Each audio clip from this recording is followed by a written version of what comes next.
இன்னும் ஒரு நாள் எந்த மோதலையா சொல்லியிருப்பாரு, நான் ஒரு பைசா கூட லஞ்சம் வாங்க மாட்டேன்னு எந்த மோதலை சொல்லியிருக்காரு. 3 மாசத்துல குறை சொல்லிட்டே இருக்காங்க. 2 வருஷம் ஆண்டாங்க, என்ன சாதிச்சாங்க? அதனால நல்லது நடக்கும். தெய்வத்தோட அனுக்கிறம் விஜய்க்கு இருக்கும். நம்மளுக்கு நல்லது நடக்குதா, மக்களுக்கு எல்லாருக்குமே இந்த பெனிஃபிட் போய் சேருதா, அதுதான் தேவை. மகளிர் காசு வாங்குறோம், மகளிர் காசு கொடுக்கலன்றாங்க. முன்னாடி இருந்தவங்க தான் கொடுக்கல, 2 வருஷமா கொடுக்கல. அதுக்கப்புறம் எல்லாரோட பிரஷரால தான் அந்த காசு கொடுக்க ஆரம்பிச்சாங்க. அதுக்கப்புறம் பாதி பேர் கொடுத்தாங்க, பாதி பேர் தரல. இலவசம் இதெல்லாம் வந்து யாரும் எதிர்பார்க்க கிடையாது, கொடுக்கறது அவங்க இது. ஆனா வந்து ஒவ்வொரு முறையும் அவங்க காசு பொதுமக்களோட காசு தான் எடுத்து கொடுக்குறாங்க. அந்த பொதுமக்களோட செலவை நான் எதுக்கு பண்ணணும், வீண் விரைய செலவு நான் பண்ணக்கூடாது அப்படின்னு சொல்லி ஆனா ரொம்ப தெளிவா இருக்காங்க. ஐயா, எனக்கு அடுத்த வயசு ஆகுது. நான் வந்து நல்லது கட்டு வாழ்க்கையில பார்த்திருக்கேன். நல்ல மனுஷன் யாரோ சப்போர்ட் பண்ணணும். நமக்கு இந்த கட்சி அந்த கட்சி எல்லாம் வேணாம், நமக்கு அது தேவையில்லை. நல்ல மனுஷனுக்கு நம்ம சப்போர்ட் பண்ணணும். அரசியல் அப்புறம் நான் இந்த கட்சியை சேர்ந்தவங்க கிடையாது. ஒருத்தருக்காக நான் வரேன்ட்டு நான் வரல. குழந்தை ஆசைப்பட்டேன். இந்த வாட்டி நாங்க எப்பவுமே வந்து நாங்க வருவோம். குழந்தையோட ஆசைப்பட்டேன். அதனால இந்தியா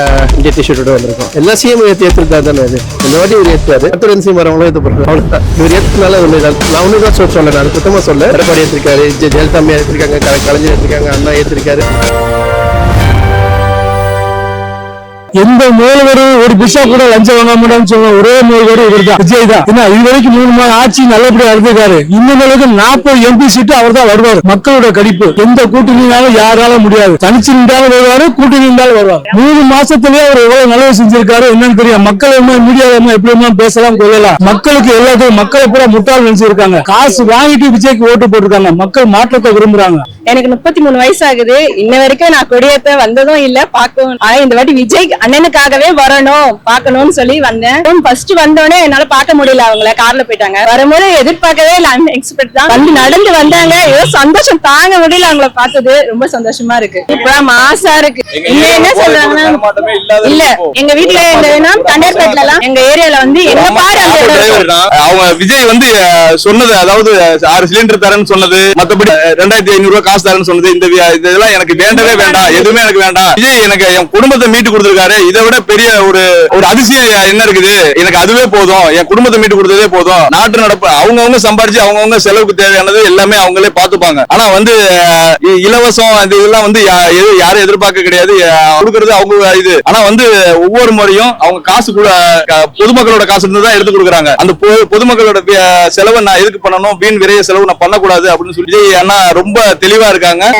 கிட்டத்தட்ட நாங்க சென்னைக்கு வந்து 17 வருஷம் ஆச்சு. இந்த தடவை தான் முதல்வர் விஜய் அவர்கள் வந்து சுதந்திர கொடி ஏற்றுறதுக்காக நாங்க முதல் முறையா இப்ப வந்திருக்கோம். இத்தனை வருஷமா நாங்க வந்ததுல இதான் முதல் முறை. அவரை பார்த்ததுல எங்களுக்கு ரொம்ப சந்தோஷம். அவருடைய ஆட்சி ரொம்ப ரொம்ப எங்களுக்கு பிடிச்சிருக்கு. அநேக செயல்கள் செய்து அவர்கள் இன்னுமா முதல்வரா வரதுக்கு தமிழ்நாட்டு மக்களுக்கு இன்னும் என்ன தேவைகளோ அனைத்து தேவைகளும் சந்திக்க முடியாது. சிறப்பா இருக்குது, சிறப்பா இருக்குது.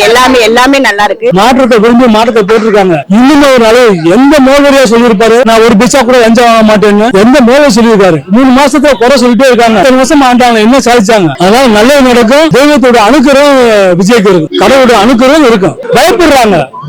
லஞ்சத்தை உடனே ஒழிக்க முடியாது. கடவுள் நல்லா இருந்தாலும் பூசாரி நல்லவனா இருக்கணும் இல்லையா? கடவுள் நல்லா இருந்தாலும் பூசாரி நல்லவனா இருக்கணும் இல்லையா? அதனால லஞ்சத்தை படிப்படியா தான் ஒழிக்க முடியும். ஒரேடியா முடியாது. நடந்து வந்தாருன்னா மக்கள் மனசுல அவ்வளவு சந்தோஷம். எல்லார் முகத்திலும் சிரிப்பு. கார்ல போடக்கூடாது. அவரு நான் ஆட்டோ ஓட்டிட்டு இருக்கேன். ஒரு அம்மா சொன்னாங்க, அதாவது அவங்க பிள்ளை வந்து எப்போ கஞ்சா குடிச்சிட்டு அவங்க வீட்டுக்காரெல்லாம் சரக்கு அடிச்சுட்டு வந்து அவங்க அந்த அம்மா வந்து வேலை செஞ்சு சம்பாதிச்ச அந்த காசை குடிங்கிட்டு போய் குடிப்பாங்களாம். அந்த பையன் கஞ்சா அடிக்கிறதுக்கு எடுத்து போவாங்களாம். இப்ப அந்த அப்பா வந்து வேலைக்கு போறாங்களா, அந்த பையனும் வேலைக்கு போய் மாசம் சம்பாரிச்சு கொண்டு வரானா. கஞ்சா புழக்கம் இல்லாம அந்த என் குடும்பத்தையும் என் பசங்களையும் மீட்டு கொடுத்து விஜய்க்கு ரொம்ப நன்றி அப்படின்னு சொல்லி சொல்றாங்க. எவ்வளவு சந்தோஷம் அவர் நடந்து வரதை பார்த்து. வந்திருக்கேன். இப்ப சிஎம் விஜய் வந்ததுக்கு ஐயா, எனக்கு அடுத்த வயசு ஆகுது. நான் வந்து நல்லது கட்டு வாழ்க்கையில பார்த்திருக்கேன். நல்ல மனுஷன் யாரோ சப்போர்ட் பண்ணணும். நமக்கு இந்த கட்சி அந்த கட்சி எல்லாம் வேணாம், நமக்கு அது தேவையில்லை. நல்ல மனுஷனுக்கு நம்ம சப்போர்ட் பண்ணணும். அரசியல் அப்புறம் நான் இந்த கட்சியை சேர்ந்தவங்க சொல்றவங்க சொல்லிட்டே இருப்பாங்க. 6 மாசம் 6 வருஷம் சொல்லிட்டே இருப்பாங்க. அது என்ன தேவை, என்ன செய்யணும் அப்படின்றதுலயும் தெளிவா இருக்கிறாங்க. லஞ்ச ஊழல் அழிக்கிறதுலயும் தெளிவா இருக்கிறாங்க. அதனால வந்து இதை பார்த்த அடுத்த கட்சிக்காரங்களுக்கும் இதே மாதிரி நம்மளால ஆட்சி செய்ய முடியலையே அப்படின்ற வைத்தறிச்சல்லையும் இதுதான் ஆட்சி கவிழ்ந்துன்றாங்க. விஜயோட ஆட்சி எப்பவுமே நிரந்தரமா இருக்கும். எப்பவுமே அவங்க நினைக்கிறது எதுவுமே நடக்கவே நடக்காது. மக்களுக்கு தெரியும், எல்லாத்துக்கும் தெரியும். நல்லது கட்டும் எல்லாத்துக்கும் தெரியும். எனக்கு 68 வயசு ஆகுது. நான் எம்ஜிஆர் காலத்துல இருக்கேன். எது நல்லது நல்லது எது கெட்டதுன்னு தெரியாதா? எம்ஜிஆர் காலத்துல இருந்து நாங்க இருக்கோம், எது நல்லது கெட்டதுன்னு தெரியாதா? விஜய் வந்ததுக்கு அப்புறம் விஜய்க்கு வந்து கடவுள் கொடுத்த கிஃப்ட். மக்கள் மாற்றத்தை விரும்பினாங்க, அது சரியாக விரும்பல, விஜய் பயன்படுத்திக்கிட்டார். அவருடைய மக்கள் பார்த்துட்டு இருக்காங்க, மக்கள் முட்டாள் கிடையாதுயா. தேவையில்லாத விஷயங்கள் தான் சொல்றாங்க. இப்ப எப்பவுமே நம்ம வீட்லயுமே சரி ஒரு விஷயம் நடத்துறோம், இப்ப நம்ம ஒரு பட்ஜெட் போட்டுதான் நம்ம செய்வோம். ஒரு கல்யாணமே நம்ம நடத்த போறோம்னா அதோட தேவைகள் என்ன இருக்கும் அப்படின்னு நம்ம டிசைட் பண்ணிட்டு தான் நம்ம தொடங்க ஆரம்பிப்போம். எடுத்தோடனே நம்ம இந்த கல்யாணத்துல போய் நம்ம செஞ்சிருவோமா? அப்படி செய்ய மாட்டோம்ல. அந்த மாதிரிதான் நம்ம ஒரு விஷயம் சின்னதா ஒரு 2 லட்சம் 3 லட்சம் இருக்க பட்ஜெட்டுக்கே நம்ம அப்படி யோசிக்கும் போது நாட்டே ஆள்றவங்க எப்படி யோசிப்பாங்க? இந்த நாளே இவ்வளவு அமௌண்ட் இருக்கு, இந்த அமௌண்ட் வச்சு என்ன பண்ண முடியும்? எப்ப ஃபர்ஸ்ட் வந்து நம்மளுக்கு என்ன ஃபர்ஸ்ட் ப்ரொஃபைட் என்ன இருக்கு அதுதான் நம்ம யோசிப்போம். அதுதான் இப்ப நம்ம சாப்பிடுறதுக்கு தான் நம்ம வீட்டுல நம்ம யோசிப்போம். இப்ப ஒரு அடுத்த வருஷம் தீபாவளிக்காக நம்ம ட்ரெஸ்ஸிங் போய் எடுத்துப்போமா? அப்படி எடுக்க மாட்டோம். நம்ம சாப்பிடுற தேவைக்கு என்ன வேணும்? சாப்பாடு வேணும், அப்ப அந்த அரிசி வாங்கணும். அதோட தேவைக்கு தான் நம்ம பணம் சம்பாதிக்கணும்னு நினைப்போம். அந்த மாதிரி தான் இப்ப ஆட்சி நடக்குது. இப்போ என்ன தேவை மக்களுக்கு? ரீசனா என்ன தேவையோ அதுக்காக செலவு தான் அவங்க பண்ண முடியும். மக்கள் வந்து முட்டாள் கிடையாது. கண்டிப்பா எப்படி மாற்றத்தை உருவாக்கிட்டாங்க பாருங்க. எவ்வளவு பேர் என்னென்னமோ கொடுத்து செஞ்சாங்க வச்சாங்க, மக்கள் பூரா மாறிட்டாங்களா இல்லையா? அதனால கண்டிப்பா நல்லது நடக்கும், நல்லது நினைப்போம். விஜய் நல்லவரா இருப்பாரு, நல்லவரை செய்வார் நினைக்கிறேன். யாரு எந்த மேல்மையா சொல்லுவாங்க? ஒரு பிசா கூட லஞ்சம் வாங்க மாட்டேன்னு சொல்லுவாரா? சொல்ல முடியுமா? சொல்ல மாட்டாங்க. அவர் மேலே சொல்றாரு, நான் யாருக்காக சொத்தவனு விட மாட்டேன், எடுத்தவனு விட மாட்டேன், வாங்க போறவனு விட மாட்டேன். இந்த பயமே மக்களுக்கு பயம். யாரு லஞ்சம் வாங்குறதுக்கு பயப்படுறாங்க? யாரு பயப்படுறாங்க? வாங்குறதுக்கு பயப்படுறாங்க. இந்த மாற்றம் வந்து கடவுள் கொடுத்த கிஃப்ட், கடவுள் விஜய்க்கு கொடுத்த கிஃப்ட். அதை யூஸ் பண்ணிட்டாருன்னா அவர் கடவுளாவே ஆயிடுவாரு. நிறைவா இருக்கு. பெண்களுக்கு என்ன தேவையோ அது அனைத்து கிடைத்துக் கொண்டிருக்கிறது. மக்களை ஏமாத்துறதுக்குள்ள எங்களுடைய எங்கள் ஒருவருக்காக வந்து 1,20,000 26,000 இருக்குது. அதனால அந்த கடனை அடைச்சாலே எங்களுக்கு எந்த சலுகையும் தேவையில்லை. மீண்டும் மீண்டும் வர வாழ்த்துக்கள்.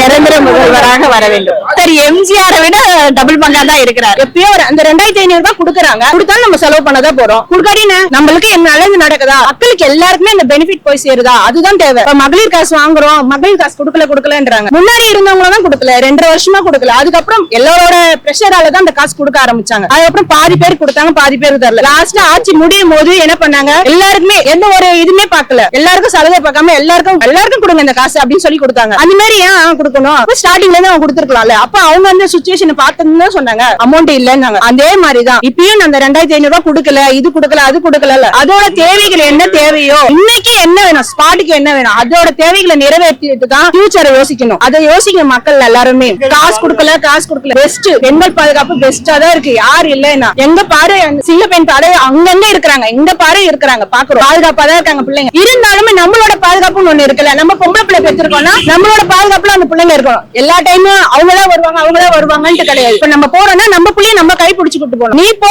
நீ பாட்டு சுத்தி, நீ பாட்டு இருந்தா அப்படின்னா பிள்ளைங்க காணாம போகுது. இப்ப இல்லங்க, ஆதி காலத்துல இருந்து காணா போச்சு. இப்ப மீடியா இருக்கனால இது வெளியே கொண்டு வர்றாங்க. அதுக்கு முன்னாடி மீடியா இல்ல, வெளியே தெரியல. அதுதான் உண்மை. அது தப்புதான். அவங்க பேசுனது தப்புதான். அவங்க வந்து எடிட் பண்ணி போட்டேன் அப்படிலாம் சொல்றாங்க. ஆனா அது தப்புதான். பேசக்கூடாது யாருமே. அவங்க வீட்லயும் பொண்ணுங்க இருக்காங்கல்ல, அது யோசிச்சுனா அந்த வார்த்தை வந்திருக்குமா? மத்தவங்க இந்த வார்த்தையை சொல்லி இருந்தா அவங்க விட்டுருப்பாங்களா? இப்ப அவங்க வந்து டிவிகே இருக்குன்றாங்க, இப்ப திமுக இருக்கு. டிவிகே வந்து இந்த வார்த்தையை சொல்லிட்டாங்கன்னா விட்டுருப்பாங்களா? சும்மா அந்த எந்த அளவு கொண்டு போவாங்க? அதுதான் எதுவுமே யோசிச்சு பாக்கணும். நம்ம மாசா போயிட்டு இருக்கு. கரண்ட் பில் எங்களுக்குமே அதிகமா தான் வந்துச்சு, எல்லாருக்குமே அதிகமா வந்துச்சு. அது வந்து என்ன பிரச்சனை அவங்க கவனிக்கிறேன் பாக்குறேன்னு சொல்லிட்டாங்க. நெக்ஸ்ட் டைமும் அந்த மாதிரி பிரச்சனை வருதா பாக்குறேன், அதுக்கே என்ன சொல்யூஷன் நாங்க ரெடி பண்றோம். எடுத்தோன்னே எதுவுமே பண்ண முடியாது இல்லையா? எல்லாருமே இருப்பாங்க. 10 பேர் செஞ்சதா ஒரு கம்பெனின்னு நினைச்சுங்க. 10 பேருமே ஒழுங்கா இருந்தாதான் அந்த கம்பெனி ரன் ஆகும். அதெல்லாம் சும்மா வேலைக்கே ஆகாது. எப்பவுமே மாஸ்க் காட்டுவது டிவிக்கே தான் வர. எப்பவுமே டிவிக்கே தான். மச்சமா இது குழந்தைக்கு அந்த இது கம்பெனில இண்டிபெண்டோட அந்த ஸ்பெஷல் இருக்கு இல்லையா, அது காமிக்கலாம்னு வந்து. அப்படிலாம் இல்ல, எப்பவுமே நான் வந்து இந்த ஒருத்தருக்காக நான் வரேன்ற மாதிரி நான் வரல. குழந்தை ஆசைப்பட்டேன் இந்த வாட்டி. நாங்க எப்பவுமே நாங்க வருவோம். சரி, குழந்தையோட ஆசைப்பட்டா, அதனால இந்தியா டிஷர்ட்டோட வந்திருக்கோம். எல்லா சிஎம் ஏத்துறதா தானே இது. இந்த வாட்டி இவர் ஏத்துறாரு, அடுத்த 2 சிஎம் வரவங்களும் ஏத்து போறாங்க. அவ்வளவுதான். இவர் ஏத்துறதுனால நான் ஒண்ணுதான் சொல்ல, நான் குத்தமா சொல்ல. எடப்பாடி ஏத்திருக்காரு, ஜெயலலிதா அம்மா ஏத்திருக்காங்க, கலைஞர் ஏத்திருக்காங்க, அண்ணா ஏத்திருக்காரு.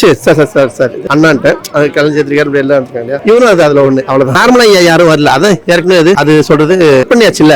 நாளைக்கு இங்க யார் வரான்னு எப்பவுமே ஒரு கூட்டம் தானா வருதா, வர வைக்கிறாங்களான்னு யோசிக்கணும். அது யோசிக்க மாட்டீங்க. மீடியா எல்லாம் கேட்கறது என்ன கேக்குறீங்கன்னா, இதை பத்தி என்ன நினைக்கிறீங்க? கூட்டம் யதார்த்தமா வருதா இல்ல இந்த கூட்டத்தை அவர் வர வைக்கிறாங்களான்னு நீங்க கேட்டா புரியும் உங்களுக்கு. யதார்த்தமா வர வருஷம் நடக்கிறதுல யதார்த்தமா கூட்டம் வேற. ஓகேங்களா? இந்த வந்த கூட்டத்துல எத்தனை கூட்டம் யதார்த்தமான கூட்டம், எத்தனை கூட்டம் அவருக்காக சொல்லி வந்திருக்காங்க மட்டும் நீங்க பாருங்க. அதனால